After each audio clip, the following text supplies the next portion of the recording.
Just one comment for the benefit of everybody is that in the Indian custom today is the day of the full moon.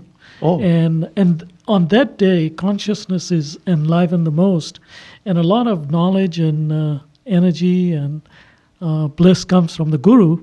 So you're our Guru today, so we want to thank you for sharing that enlivened consciousness with us.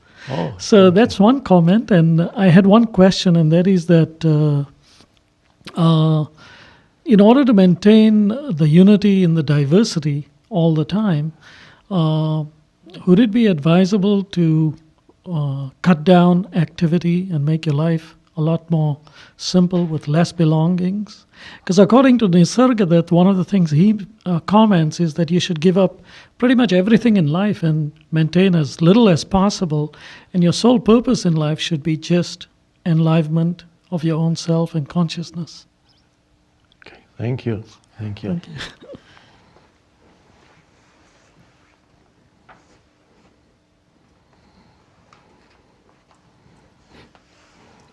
Of course, it's true that many people have many superfluous things. They're not only concerned with innumerable things that are ultimately superfluous, they also try to accumulate more and more things that are ultimately superfluous. But the liberation does not lie in whether or not you have things, but it's more important what is your inner relationship to what you have. Talking for a moment about things that you possess or acquire. Another aspect of your question, of course, is things that you do, activities that you are engaged in. We have the two aspects. As far as activities are concerned, many people in our civilization are hyperactive. They are continuously active. They are stressed almost continuously. They are pursuing one thing after another, and then they never arrive. There's always the next thing to do, and the next thing, and they're in a hurry with everything. That's the stress disease of our civilization. And that's a form of madness. That has to be relinquished because it's an insane way to live.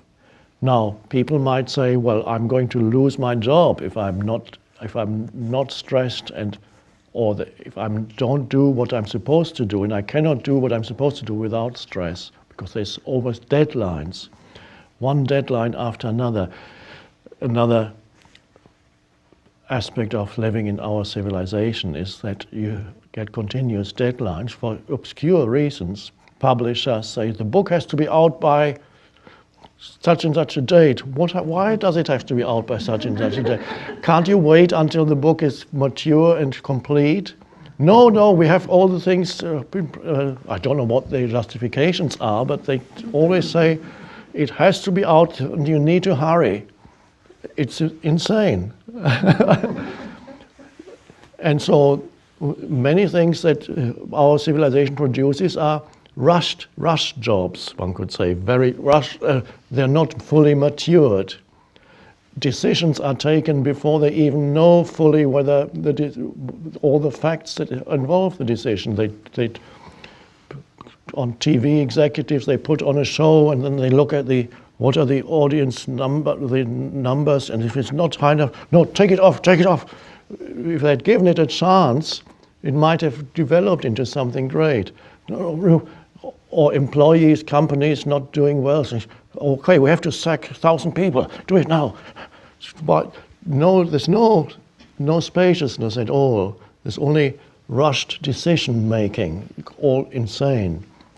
So not to be part of that is essential.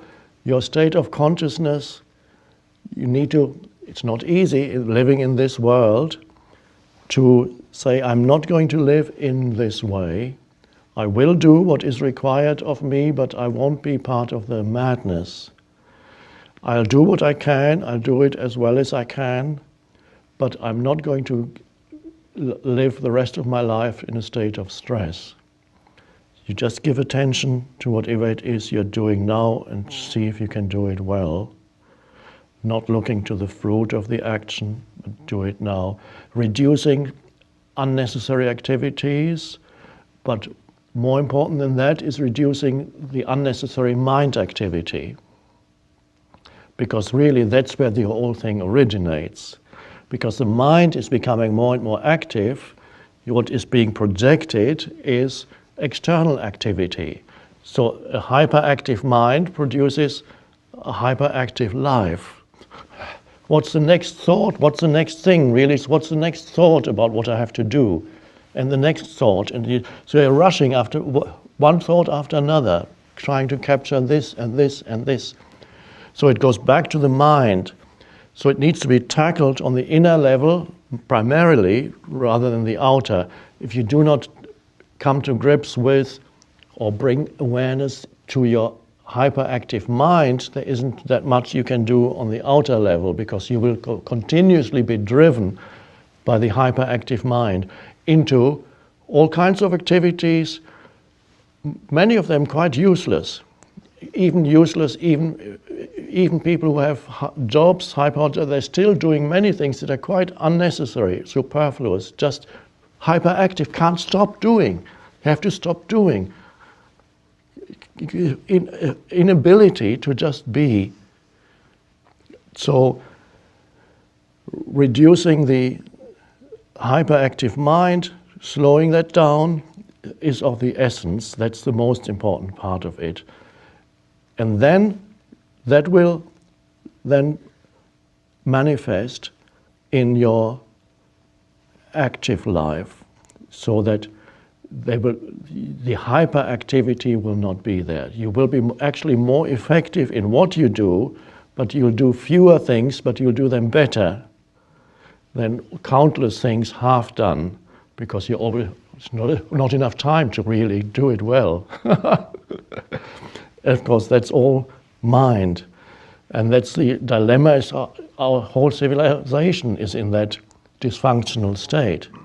So to take yourself out of the dysfunctional state, so to speak, not physically, but internally, is not easy. It's a challenge.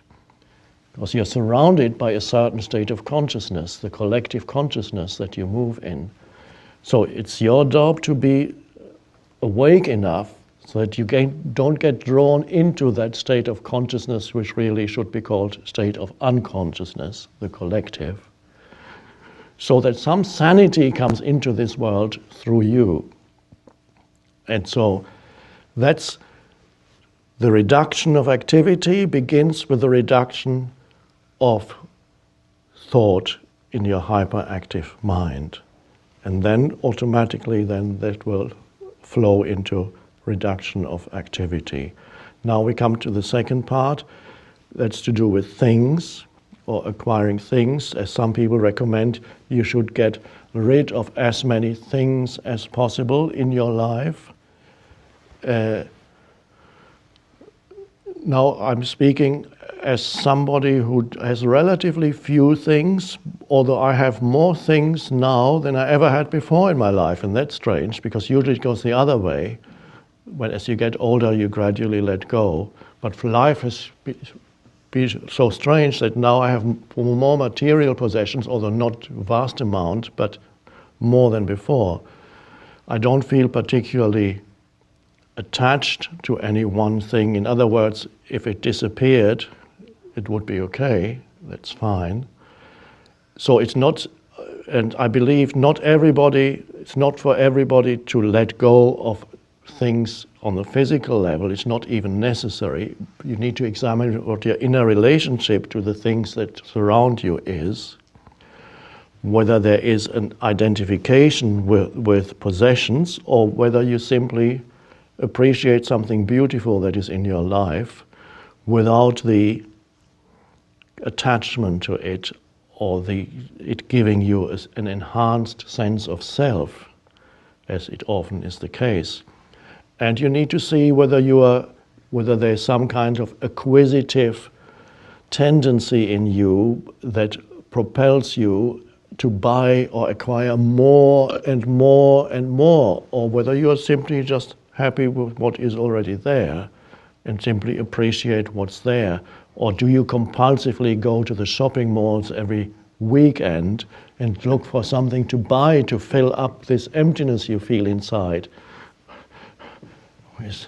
And then just the action of buying something confirms that you are somebody to the ego. It feels there's nothing wrong with buying. You can buy something beautiful, but not as an addictive thing, as a compulsive thing. So it's finding a right relationship with the external world, not an addictive relationship, but a free relationship. The appreciation of nice things is not something that is non-spiritual. It's actually spiritual to appreciate nice things. Whether you call the nice things mine or whether it's not yours, for me, sometimes it's enough. Well, not anymore. When I lived in London, I would sometimes walk around the streets and look in shop windows and in Regent Street or Bond Street and look at the nice things in the windows and, wow, that's beautiful. I neither had the money nor the desire to buy these things. But I loved it. Now, if I had had the money, I might have bought an occasional thing. And so it would be nice to have that at home and look at it and feel its presence. Perhaps it was made with attention and care. Why not appreciate beautiful things? The attachment is what keeps you unconscious. So I happen to know your home, and I know that you are surrounded by beautiful things. So, and I also believe that although you are surrounded by beautiful things, you don't have an enormous attachment to those things. I can sense that there's a certain spaciousness there between you and that. There's a simple appreciation of it, and that is fine. Now, if the time comes in your life where you feel from within, the urge comes to leave even that behind, although you may not be attached, but at some point in your life it is possible that you may feel, now I want to live in totally simple surroundings. I just want to not have things anymore at all. If it comes, that's fine, and then you will take action. You might remove yourself, or you might give away all the beautiful things that fill up your house and just be in the empty, relatively empty space. Who knows? If that comes to you at some point, that's fine too. But primarily really is what your inner relationship is to the outer